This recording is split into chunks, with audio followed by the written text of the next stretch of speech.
So in today's lesson, we're going to move on in our unit on equilibrium, and we're going to move back into acids and bases. The first thing that we need to go over are some acid-base theories. We're going to do a quick review of acid-base theory that you would have learned in grade 11, and then we're going to move on and apply it to a new acid-base theory that you may have just briefly heard about in grade 11, but if not, we'll go over everything you need to know. You will still run into both acid-base theories going forward in chemistry, so knowing both of them and knowing them well is really important for moving on. There are lots of practice problems in your textbook for both theories, which is nice, but you need to make sure that you're comfortable with both going forward. So what we're going to do first, like we mentioned, we're going to do a review of acid-base theory from grade 11. Now, you may or may not have heard the actual name Arrhenius Theory last year, but that was the theory that you learned about in grade 11. The Arrhenius Theory is specifically used for strong acids and strong bases. Those are the two types of acids and bases you would have learned about in grade 11. The weak acids and bases are different because they set up equilibrium systems. So solving them is very different, which we'll see in the next coming lessons of how to tackle those ones. So first, if we're using a strong acid or a strong base, and we have the Arrhenius theory says an acid will produce hydrogen ions when it's dissolved in water. And according to that theory, a base will produce hydroxide ions when dissolved in water. If you have strong acids and strong bases, what they do is they completely dissociate when they're dissolved in water. What that means is all of the acid or all of the base, whichever one you're looking at, completely breaks apart into their ions. So when you write out an equation, you're going to see that they completely dissociate and you'll get all of these ions being produced. If we look at it from equation point of view, you would have seen some of this last year as well. If we have something like HCl, hydrochloric acid, when it dissolves in water, 100% of that acid breaks apart and forms into the two ions, hydrogen and chloride ions. Same thing with a base. If you have a strong base, 100% will break apart into the two ions, in this case sodium and hydroxide ions. You won't have any sodium hydroxide compound left. You won't have any hydrogen chloride or hydrochloric acid molecules. Everything gets converted into the ions. So how do you remember what your strong acids and your strong bases are? Well, this is a list you should be very familiar with. So there are a lot more strong acids, but the ones listed over here are the 6 most common strong acids that you'll run into introductory chemistry and also first year chemistry. So make sure you know these 6: perchloric, hydroiodic, hydrobromic, hydrochloric, sulfuric, and nitric acids. Strong bases. There are many more strong bases. Rule of thumb, if you take a metal from group 1 on the periodic table or group 2, those are your alkali metals or your alkaline earth metals, and you pair them with a hydroxide ion, you most likely have a strong base. Now there are a few little exceptions in there, but we're just going to assume that they're strong. So what would you get? These are some common strong bases that you might see. There are more. If they're in those groups, assume they're strong, but these are the most common ones: sodium hydroxide, potassium hydroxide, calcium hydroxide, strontium hydroxide, barium hydroxide. Be familiar with those ones. Then in grade 11, you also should have done some calculating with pH and pOH. So here's a quick overview of your pH formulas from last year as well. So we've got pH and pOH formulas using logarithm. We've got some using power of 10 to find concentration, and the pH and pOH scales equal to 14. Remember, anytime you see a square bracket around an ion, that's implying that you've got a concentration, moles per liter. So hydrogen ions, if you see that in square bracket, needs to be in moles per liter for these formulas to work. Same thing with hydroxide, needs to be in moles per liter as well. There's also one other formula here. I don't know if everyone learned this last year. But we'll add this one in just in case. I know we did a little bit with my class. Hydrogen ions times the hydroxide ion concentration will give you a value of 1 times 10 to the negative 14. So make sure you're familiar with these formulas and know how to manipulate them. We're going to try a couple of quick problems to do a review with things from grade 11 before we go on to the next part of the lesson with the new acid-base theory we're going to use a lot going forward. So here are a couple of problems. So this one you could probably try on your own without me giving you much direction. An unknown solution has a pH of 9.82. If the solution's at 25 degrees Celsius, what is the pOH of the solution? If you think you know what to do for this problem, pause the video, give it a shot, and then unpause when you're ready to check. So, if you're not quite sure, let's do a quick list of what we're given. Our pH is 9.82, and we're trying to find pOH. So if you don't really remember how to tackle this problem, we need to go and look at our pH formulas. So flip back and have a look. You want to find a pH formula, if there's one, that connects both pH and pOH. If you take a look at that list, you'll probably see there is one. It's pH plus pOH is equal to 14. This one we can rearrange easily to solve for pOH. So if we do that, 14 minus pH, we're going to do 14 minus 9.82, and we should get 4.18. That's all there is to a question like this. Now, one thing you do want to make a note of, just as a reminder, we always use 2 decimal places for pH and pOH.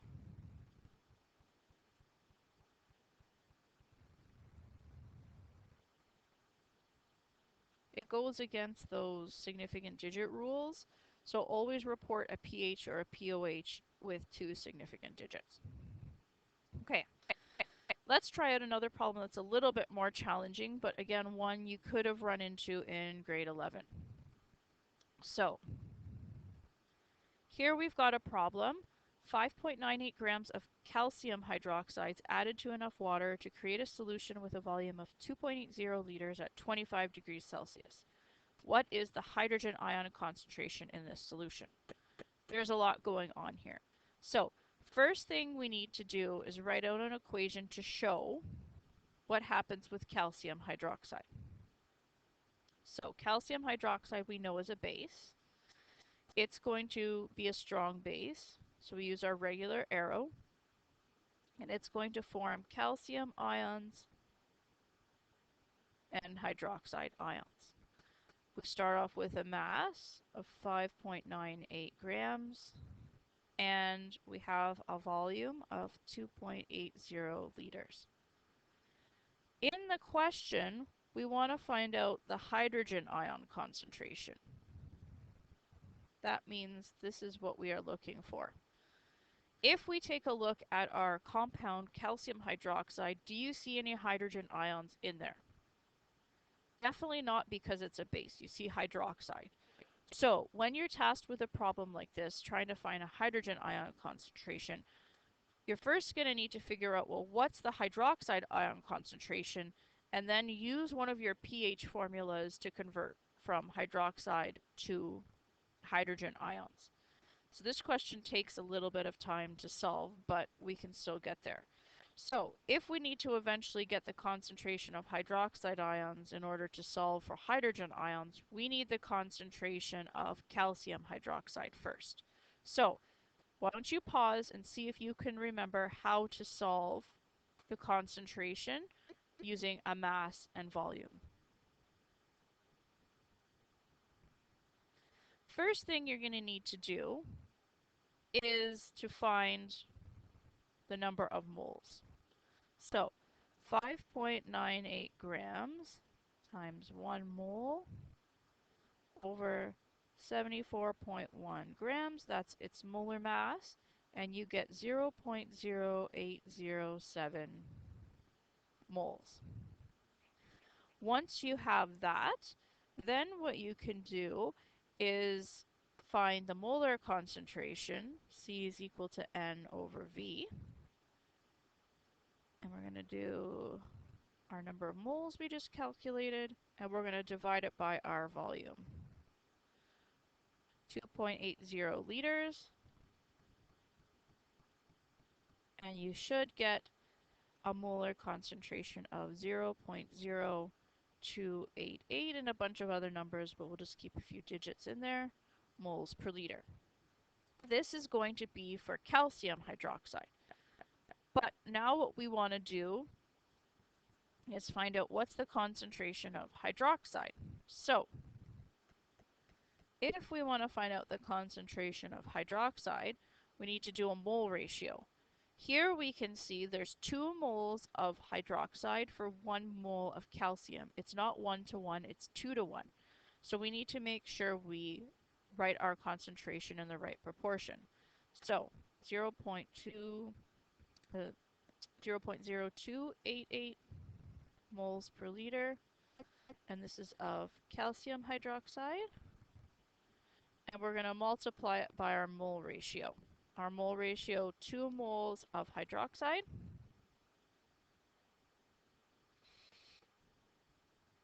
over 1 mole of calcium hydroxide, which means we just basically need to double this. And when we do that, we get a concentration of 0.0576 moles per liter of hydroxide ions. So now what we have is our hydroxide ion concentration. The first 2 parts of this question are really just like stoichiometry problems from Unit 4 from grade 11 involving ion concentration. The part that ties in the acids and bases has to do with finding a formula now. So we have step 3, we have our hydroxide ion concentration, which we just calculated. And now what we need to do is find out our hydrogen ion concentration. So this is where you can flip back to your list of pH formulas that we just went over. Try and find 1 or 2, you might need to use 2 here, depending on which one you start off with, to find out the hydrogen ion concentration. If you find one that we listed together in this lesson, there is one that directly relates hydrogen ions and hydroxide ions that looks like this. That makes it really easy for you to calculate the hydrogen ion concentration. So rearranging our equation, we've got 1 times 10 to the negative 14. You're going to divide that by hydroxide ions. And then we can go ahead and plug in our numbers. So 1 times 10 to the negative 14 divided by 0.0576. And when you plug that in your calculator, if you've tried it out, 1.74 times 10 to the negative 13 moles per liter. So in some of your practice problems, there will be some questions similar to this. If this is something that's just needing a bit more extra review, see if you can go back and find some review from last year if you have it, or just focus what's on in the textbook. There are a lot of good problems there, but up until now, most of this should have been review from grade 11. And you will still see problems like this again going forward. But now we're going to switch gears and take a look at another acid-base theory. So next acid-base theory we're going to take a look at is one called the Bronsted-Lowry Theory. It applies for acids and bases as well. It's primarily used for ones that are weak bases. but can be used for both strong and weak acids and bases nonetheless. Their definitions, though, are very different. According to this theory, an acid is said to be a hydrogen ion donor. Donor means you're giving something away. So an acid is giving away a hydrogen ion. A base has a different definition. A base is a hydrogen ion acceptor. It gains a hydrogen. It takes a hydrogen ion. You might also notice some of the notation or wording for this particular theory. They'll call a hydrogen ion a proton. So a proton, positively charged particle, similar to a hydrogen ion. That's why you often see that being interchanged. The acid could also be called a proton donor, or the base could also be called a proton acceptor. So watch out for that definition, especially if you're looking at it in different places. Again, this can be used for both strong and weak acids and bases, but it works much better with weak bases, and that's where we'll focus on. If you have a strong base, I would just stick with the Arrhenius theory for now because it's a lot easier, and getting into complex equations with strong bases and Arrhenius theory is something that we don't cover at this level of chemistry. So we haven't really talked about what makes something a weak acid or weak base. So today we'll just quickly define what they are. But in the next lesson, we'll go over how to do some more calculating with them. So we said before, strong acids and strong bases completely dissociate in solution. Weak acids and weak bases, they only partially dissociate. That means generally less than 50% or even a lot less. And because of that, you get an equilibrium system establishing, and water is included in the equation. So to show you what that looks like, here are some equations. The first one we'll look at is for an acid. So for any weak acid, we're going to write it down as HA as we did before. Here we see the equilibrium arrow, and here with this theory we show the participation of water. Here the equilibrium sets up because not all of this acid dissolves. Some of this acid molecule is actually present along with hydrogen ion and with the negative ion. Now you might be looking at this and going, well, what is this H3O plus? That's not a hydrogen ion. Technically it is, but we're giving it a new name with this theory. H3O plus is called a hydronium ion. It's a hydrated hydrogen ion. So what does that mean? We said that acids are going to donate or lose the hydrogen ion. So imagine this hydrogen comes off in solution. Acids have to be dissolved in water, so that's why you see this water molecule present. When that hydrogen ion gets close to that water molecule, if you remember water from last year in grade 11, it's very polar. It has a partial negative charge around the oxygen and partial positive charges around the hydrogen. So what happens? What do you have? A positively charged hydrogen attached to or attracted to the negative end or the polar end of the water molecule, and it ends up giving you this hydrated hydrogen ion that looks something like this. And that gives you your hydronium ion. So in this theory, we show where the hydrogen is going to move and what's going to happen with it. And we'll cover a little bit more on those equations in a few minutes. If we take a look at an equation to represent the definition for a base, it's going to look a little bit different. So here, any weak base, according to Bronsted-Lowry, we said the base is going to accept a hydrogen ion. So here, if we look, going from left to right, there has been a gain, or it accepts a hydrogen ion, and it gains that extra hydrogen there. Where does the hydrogen come from? It has to come from that pool of water. Bases have to be dissolved in water as well. So the hydrogen comes from the water. What happens when we take off one hydrogen from water? you're going to be left with the hydroxide ion. So here, a weak base will produce a hydrogen ion, um, and then that other hydrogen ion gets accepted by the base molecule. With this theory, with the Bronsted-Lowry theory, there are a few more things we need to learn about before doing calculations, and they have to do with the equations like we're seeing now and figuring out something called conjugate acid, conjugate base pairs. So according to this theory, if something's acting like an acid, the other substance, which is often just water, has to behave like a base at the same time. So we said the pool of hydrogen ions come from the water molecule or from the acid. They have to either be accepted by the water molecule or they have to be donated by the water molecule. So this theory uses something called conjugate acid conjugate base pairs to do that. So for today, we're just going to learn about how to label them, but later on we come back to these equations with calculating, and there's some more problem solving that comes into play. So what is a conjugate acid base pair? Essentially, you take two things, two substances, and they're going to be related to each other by either gaining a hydrogen ion or losing a hydrogen ion, or we could say gaining a proton or losing a proton. So if we take a look here, we're going to look at what happens first to hydrogen iodide, and then it forms the iodide ion.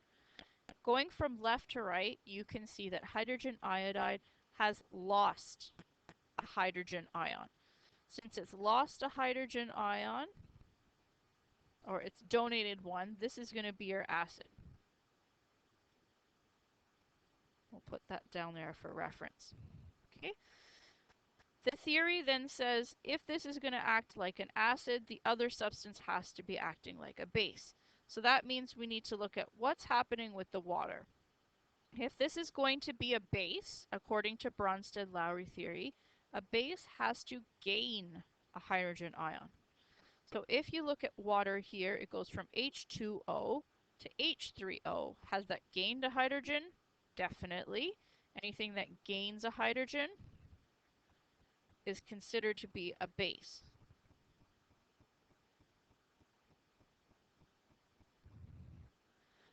Now, on the other side of the equation, we do give special names to these ions that are formed. If this is a base, it's going to be paired with something we call the conjugate acid. Why do we call it the conjugate acid? If we look at this equation in reverse, H3O plus goes to H2O. In reverse, it loses a hydrogen, and anything that loses a hydrogen, we said, is an acid according to this theory. So the conjugate part is referring to if I reverse this equation, that substance has to act like an acid. Consequently, as well, if this is an acid, it's going to have a pair on the other side that we call a conjugate base. If we reverse this equation, iodide over here would gain or accept a hydrogen, which is the definition for a base. You have to have an acid and base on one side and a conjugate acid and conjugate base on the other. Always one acid, one base on each side. If you've labeled both acids or both bases on the same side, something is wrong. So what I want you to do next is take a few minutes and see if you can identify the conjugate acid base pairs with these two problems. So pause the video when you're ready to check, unpause the video, and we'll walk through these ones together. Now that you've had a chance, let's take a look. So first thing I would do is try and pair up my compounds if possible. So HNO3 goes to NO3. So if we have a look left to right, you can see the hydrogen has been lost. It's not over here with the nitrate ion. Loss of a hydrogen means this is the acid. If this is an acid, this has to be its conjugate base. Over here, if we look at the water here, going from H2O to H3O plus, it's gained a hydrogen. This one has to be the base, and this one has to be the conjugate acid. Next, let's take a look at B. So here, if we're going to pair up, we've got CH3NH2. You can see that over here it's got NH3 plus on the end. It's gained a hydrogen going left to right. So this one has to be your base. This one would then be your conjugate acid. And then your water. Here is going from H2O to OH. It's lost. So here this is going to be your acid, and this is going to be your conjugate base.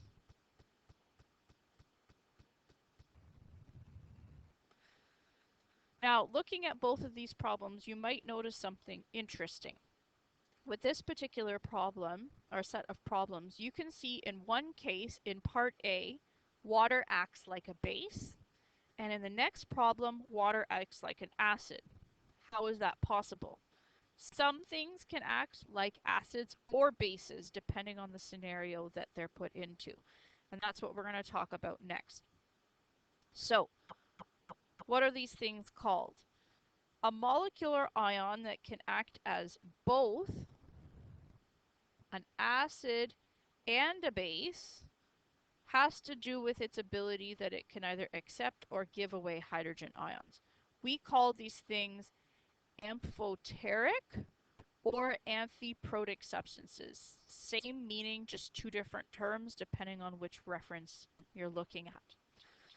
So if we take a look down here, what happens if water is combined with water? Water can self-ionize. This might be something new to you. So let's just pretend we've got one acid and one base. So if one water molecule is acting like an acid and the other one's acting like a base, they will have conjugate acid-base pairs.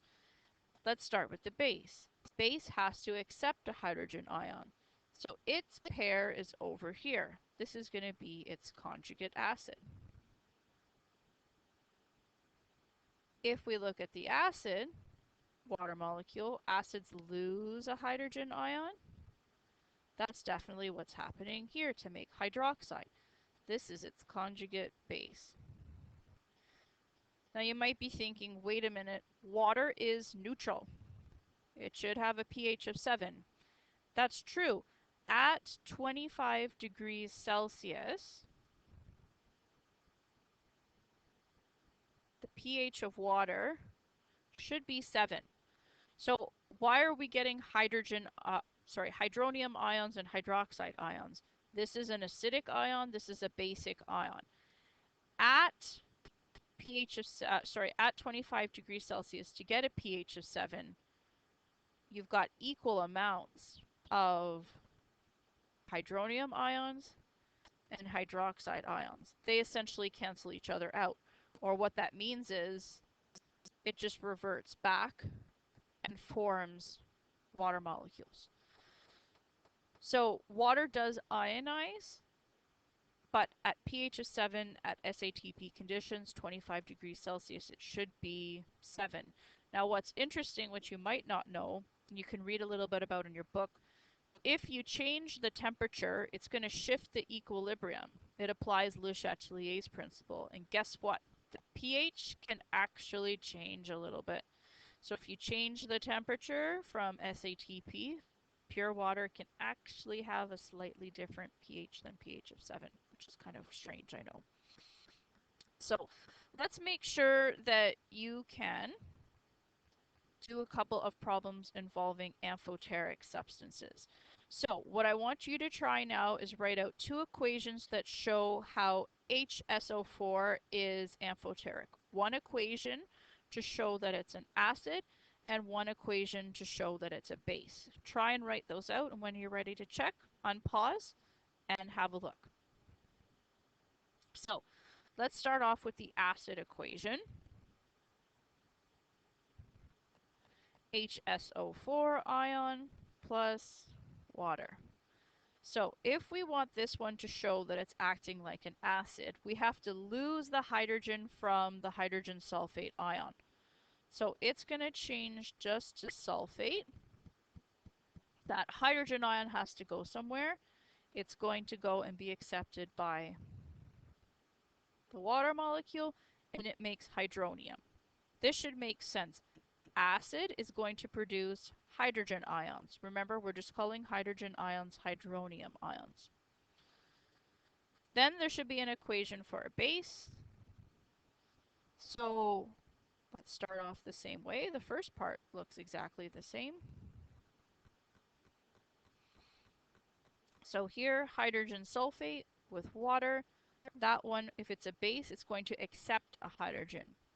Accept means gain one more, so it's going to make H2SO4. Where's the hydrogen coming from? It comes from the water.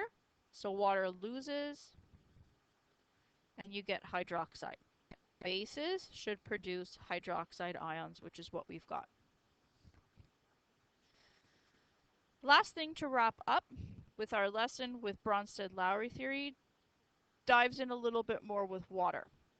So since we know water will ionize in solution now, and we said before it has a pH of 7 at 25 degrees Celsius, since it sets up an equilibrium, we can include a K expression for this particular equation. So we call it Kw. Kw is going to be equal to the hydronium ion concentration times the hydroxide ion concentration. Why aren't these two water molecules included? Look at their states. These are liquid, these are pure substances, and these are not included in your Kw. So down here, just like we saw with KSP in our previous lesson, we don't include solids. We're not including the liquid here. And this 1 times 10 to the negative 14, that's your value at SATP at 25 degrees Celsius. So now what you want to do and what you're going to see going forward in your textbook, remember all of those pH formulas that we went over earlier on with Arrhenius theory. They're still going to work the same way, still the exact same types now, but we just modified them to make sure that we're using hydronium ion instead of hydrogen ion. All of those expressions are the same, but the only other thing now that we've included is made sure that we've put in Kw in here. Just to make sure you're on the right page, there will be some questions with these as well. So one last problem to try out for now. What is the hydronium ion concentration of a solution at 25 degrees Celsius that has a hydroxide ion concentration of 0.0025 moles per liter? If you think you know how to solve this problem, pause, try it out, and then check your answer. So, hydronium ion concentration is what we're trying to solve for. We have hydroxide ion concentration, 0.0025. And now we need to look for a formula that has both hydronium and hydroxide. Right up here we can see we have one with our Kw expression. H3O plus times hydroxide is 1 times 10 to the negative 14. We can rearrange this easily. 1 times 10 to the negative 14 over hydroxide. And now we can plug in our values and solve.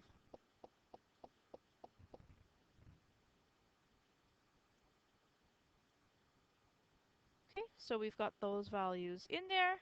Plugging in your calculator, you should get 4.0 times 10 to the negative 12 moles per liter.